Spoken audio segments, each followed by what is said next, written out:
बिहार विधानसभा चुनाव के तारीखों का ऐलान हो गया है। ऐसे में जो पहला चरण है वो 6 तारीख को होना है, दूसरा चरण 10 तारीख को होना है।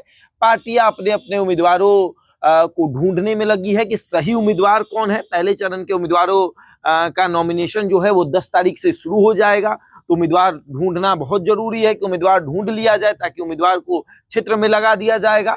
तो मोकामा विधानसभा सीट से पीयूष प्रियदर्शी का नाम अब लगभग तय हो गया। मतलब मानिए कि बस उन्हें सिंबल लेना बाकी है। आधिकारिक पुष्टि एक जो की जाती है वो बाकी है, लेकिन सब कुछ तय हो गया है। तेजस्वी यादव से बातचीत हो गई और मोकामा से पीयूष प्रियदर्शी राजद के उम्मीदवार होंगे और वो अनंत सिंह के सामने चुनावी मैदान में उतरेंगे। पीयूष प्रियदर्शी एक धानुक समाज से आते हैं, पिछड़ा समाज से आते हैं और वो समाज का वोट बैंक जो है वो मोकामा में बेहतर है और इस पर पीयूष प्रियदर्शी की पकड़ भी काफी बेहतर है। पीयूष प्रियदर्शी काफी समय से मोकामा में तैयारी कर रहे हैं, लोगों से मिलते हैं। ये चुनावी नेता नहीं है कि सिर्फ चुनाव में आते हैं।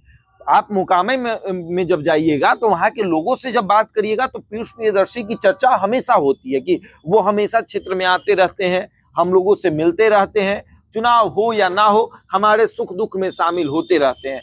अनंत सिंह को लेकर एक अलग परसेप्शन बना हुआ है, एक अलग जो अनंत सिंह की पहचान बनी है कि भैया ये बाहुबली हैं, ये क्षेत्र में सिर्फ काम करके नाम अपना नहीं कमाते हैं बल्कि ऐसे ही अपना नाम कमाते हैं। और पीयूष प्रियदर्शी को लेकर एक पॉजिटिव इमेज जो है वो क्षेत्र में बना हुआ है। पीयूष प्रियदर्शी को लेकर एक ये भी है कि भैया पढ़े लिखे हैं और राजद इस बार पीयूष प्रियदर्शी को ये देख रही है कि क्षेत्र में जिसका अपना 10-15 हजार 20 हजार वोट है वो उसको उम्मीदवार बनाया जाए। और पीयूष प्रियदर्शी का अपना वोट बैंक है और ये तभी तय हो गया था जब मोकामा में तेजस्वी यादव के साथ पीयूष प्रियदर्शी दिखे थे। लगभग कुछ सीटें ऐसी हैं जहां पर उम्मीदवार तय हो गए हैं, इसमें से मोकामा भी है जहां पर राजद के उम्मीदवार तय हो गए हैं कि कितने उम्मीदवारों को कहां-कहां से उतारना है। तो उसमें राजद के उम्मीदवार जो हैं वो मोकामा से पीयूष प्रियदर्शी होंगे, ये तय हो गया है।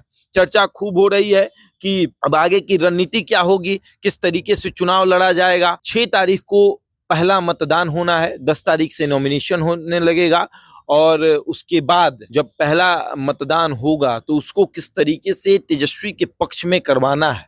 तेजस्वी यादव इस बार अपने उम्मीदवारों को सही तरीके से ढूंढ रहे हैं। जैसे जोहरी हीरे की तलाश में रहता है उसी तरीके से इस बार तेजस्वी यादव सही उम्मीदवार की तलाश में थे और सही उम्मीदवार हर सीट से ढूंढ रहे हैं।